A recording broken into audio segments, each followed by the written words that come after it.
One of South Africa's most talked about artists is now facing the courts. Shebish appeared in court today in an ongoing legal case that has shaken the streets and the music industry. The case involves serious allegations, and the matter is currently before the court.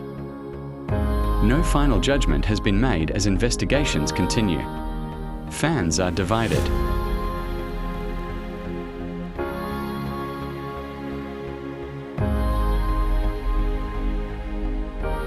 Some are showing support, while others are demanding accountability. We'll continue to follow the story as it develops. This case is still unfolding.